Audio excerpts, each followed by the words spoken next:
The smell of antiseptic hit Tom the moment he entered the hospital, sharp, cold, and unforgiving. The emergency room was too bright, too silent, too alive with fear. He stood frozen in the hallway, clutching his 6-year-old daughter Lily's tiny pink backpack. The straps trembled in his hands.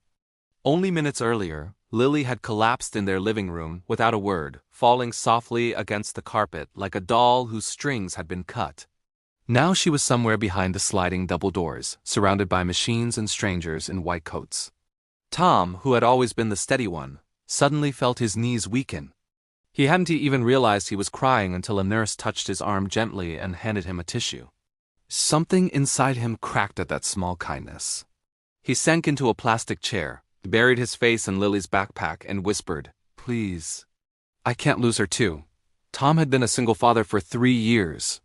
His wife, Anna, had died suddenly from an infection that spiraled out of control. Since then, life had been a delicate balancing act of 2 jobs, school lunches, bedtime stories, and exhaustion. Some nights, Lily still asked whether Mommy could see her drawings from heaven. Tom would smile and tell her yes, even when answering felt like tearing open a wound he had barely stitched shut. But tonight, all the strength he built, the walls of routines, responsibilities, little victories, it all felt like it was collapsing. A woman entered the waiting room quietly. She wore a long navy coat, carried a leather handbag, and moved with a gentle dignity.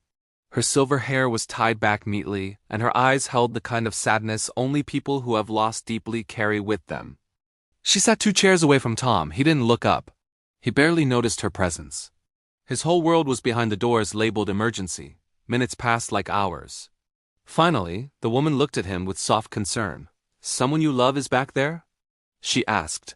Tom nodded without lifting his face. "My daughter. She fainted. They're running tests." The woman breathed slowly, as though steadying her own heart. "Children have a way of bringing us to our knees, don't they?" Tom finally looked at her. There was something comforting in her presence, kind eyes, steady voice. She continued gently. "My husband used to say fear is just love trying its hardest to protect something precious." Something inside Tom loosened. He didn't know why he spoke, only that the words poured out. "She's all I have.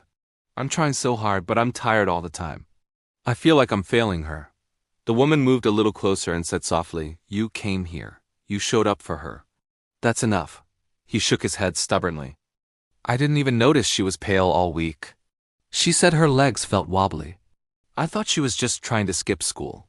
What kind of father misses something like that?" "The kind who is human," she said with quiet certainty. "And the kind who loves deeply."